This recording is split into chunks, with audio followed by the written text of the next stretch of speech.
You know the economy's in the toilet when the Amish can afford full-page ads in every paper.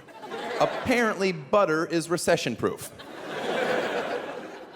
Does anyone in here know what I'm even talking about at this point? The Amish, they make this fireplace that doesn't plug in. There's no fire, but it's pumping out heat. I assume there's a hamster and they're losing his mind. It's no Snuggie, but it's a great product. Yeah, somebody bought me a Snuggie as a joke gift. Ha, the joke's on you. I enjoy it. Yeah, I toss and turn at night. Finally a blanket that's like, nuh-uh, I'm gonna keep you warm.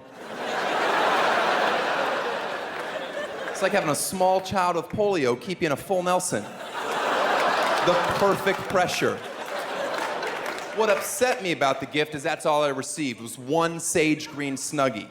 When in fact I know it comes with 2 Snuggies and 2 book lights. Those are $20 values.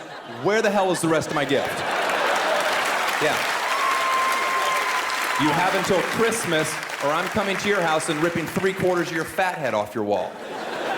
Not Big Ben. Yeah. Ben shouldn't be in the bathroom with anyone. Speaking of quarterbacks, Brett Favre, I love that everybody gave him so much grief to retire. Brett Favre should retire. Are you out of your mind? He makes $12 million a year to play a game. Yeah, I'm gonna keep playing. Hey, Brett, the whole world thinks you should retire. You said 12 million, right? Yeah, they can go fuck themselves. I would never quit. Are you kidding me? What about in 4 years? He's not good enough to be a starter, but he could be a backup in the NFL. Do you know what that pays? About 4 to 5 million. Oh, yep, I'm gonna do that. How about 10 years? Not good enough to be a backup, but he could be on the practice squad. Do you know what that pays? About 850,000. Yep, I'm gonna do that as well. I'd play forever. It'd make the game more enjoyable. If people weren't allowed to retire, athletes don't want to quit either. See some 70-year-old return a punt? He gets hit, he explodes, he dies on the field with some honor. Yeah. And sports needs steroids. It does. Are you kidding me? Oh, baseball, certainly. Baseball's a strike away from being soccer. Yeah. And if you like soccer, well, welcome to America. See, our country already has entertainment, so watching people chase a ball for 4 hours to end 0-0 is not enjoyable unless, of course, the bleachers collapse and half of Europe dies.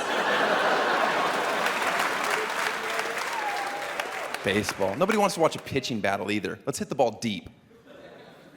Don't worry about your records either. For every superstar that's done steroids, 1 billion AA boys have juiced up. So the playing field is plenty even.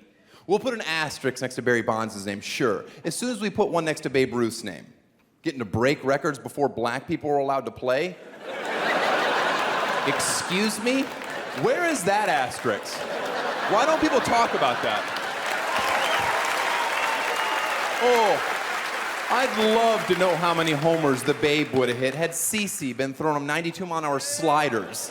Yeah, maybe the fat boy would have put the cigar down and quit pointing had Jose been allowed to swim 90 miles to throw him a junk ball. Don't worry if you don't follow. 90 miles is the distance from Key West to Cuba. Jose is a stereotypical name for a Latino ball player, and a junk ball is an impossible pitch to hit yard any place except for the new Yankee Stadium, which is a joke. The point is the record books might look a little different had our country not been founded by racists. That's all. And I love that in 2010 you're still not allowed to shit on the founding fathers. Why not? Screw them. They were a bunch of racist fucking pigs with a handful of good ideas. I just hope when they were signing the Declaration of Independence, they shot each other a glance. All men are created equal. You know what we mean.